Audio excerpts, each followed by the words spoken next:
Hi, and welcome to the series about the command pattern. In this series I'm going to give an explanation of what the command pattern is, and I used the very excellent drawings from Refactoring Guru. So I can really recommend this website. They have really great explanations on everything. So go there if you want to read instead of seeing this video. Okay, so what I need is actually this figure right here. So this is an example of the command pattern. So if we look at the figure here, we can see that there is a lot of different classes involved. And the entire idea behind everything is that we have some reusable commands that are bound to a specific receiver. So that actually means that we want to have indirection for these commands.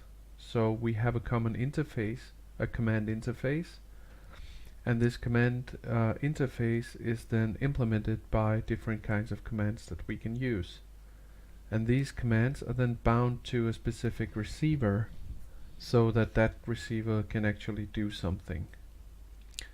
So that means that when we see this from the client, we can create commands and connect them to receivers, and we can send them to other clients, or we can actually execute them ourselves. So the idea here is that we can create a command receiver pair that we can execute once, or we can execute it multiple times in a very easy indirect manner. So let's get to it. So in this tutorial thing here, I'm going to show you how we can actually make a small game using this pattern. So I see a lot of weird implementations of this pattern on the web in a lot of different websites, and I think they're quite hard to understand. So I made this small video trying to make a better version. So I'm going to create a small game, which is not going to be much fun, but it is a small game anyway. So what we're going to have for this game is we're going to have a wizard. This guy is a wizard, and you can see that he's a wizard because he has a wizard's hat like that. And the wizard is going to be fighting against a dragon. And let's see if I can draw a dragon right here.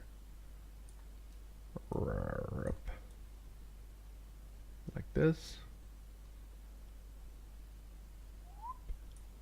And it has some wings or something, and fire coming out of its mouth here, right? So we have a wizard and we have a dragon. So I want this to be a fight, so the wizard can throw things at the dragon. For example, he could have something like a sword, and he could then chop at this dragon here, or maybe he doesn't like this fire, so he will be at some distance throwing some spells instead. So there are many different options for him to attack this dragon here. And the dragon here itself will also be able to attack this guy here, not only with fire, but actually he has these big boots as well, so he can also kick him if he wants to. So we can say that the dragon kind of have two kinds of attacks here. The dragon has a kick attack, and the dragon has like this breathe fire attack as well. And the wizard over here, let's say he can do something like he can do healing. He can heal himself because he's a wizard. He can also do something like a fireball, and he can also do one last thing where he can actually throw lightning at anyone, right? So I'll write lightning here. Okay. So what I'm going to show in this tutorial is how to create a game and make this work using this pattern over here. But what I'm going to do in this first part of the series is just to say how we're going to use this pattern to actually obtain this. So if we look over here, we have the client. So the client is kind of the starter of everything. So I'm going to just create a client which is just going to be a simple console application in Java, and we're going to use that console application for creating the receiver and commands and invokers. The receivers over here are actually, the receivers can be one of two things. It can be the dragon. Let's just use another color for that. The receiver can be the dragon, or the receiver can be the wizard. So the receiver can be two things. Okay.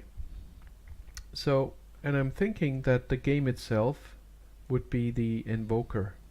So let's say we have something like, we have like a game class, which is actually the invoker. And then we need some kind of command. So let's, instead of calling this command, I would like to call this like an action or a fight action or something like that. So I'll just write fight action here. Hard to write with the mouse. Fight action, and say that this command is actually going to be called fight action. And then different fight actions can actually be, this is one command, and I'm seeing this command as a specific fight action. So it could be lightning. And then another one of them, for example, this command over here, which would look similar to this one, could then be the fireball, etc., etc. So we can have different commands which are healing, fireball, lightning, kicks, and fire, and whatever they can do, both of them. We can have them here as commands, and they will all adhere to this interface, which is very simple. It just has an execute method, meaning do whatever you need to do, right?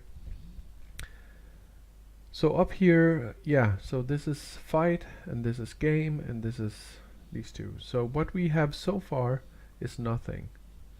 So for the first part of the series, I'm going to show you, let's just do like this. So for the first part, I'm going to focus on the receiver.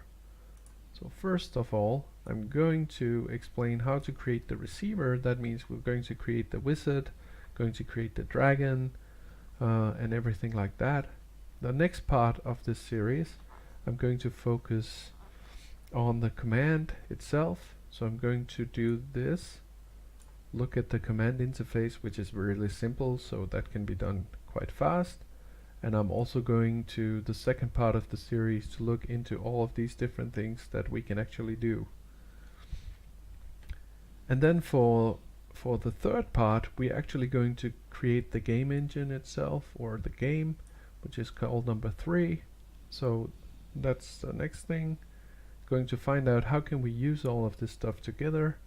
And then last, we're going to bind that all together, create a real client here, which will actually do some kind of demonstration of how can we actually use all of this together. So that was it for the first part, and stay tuned for the next part, which will be regarding the receiver.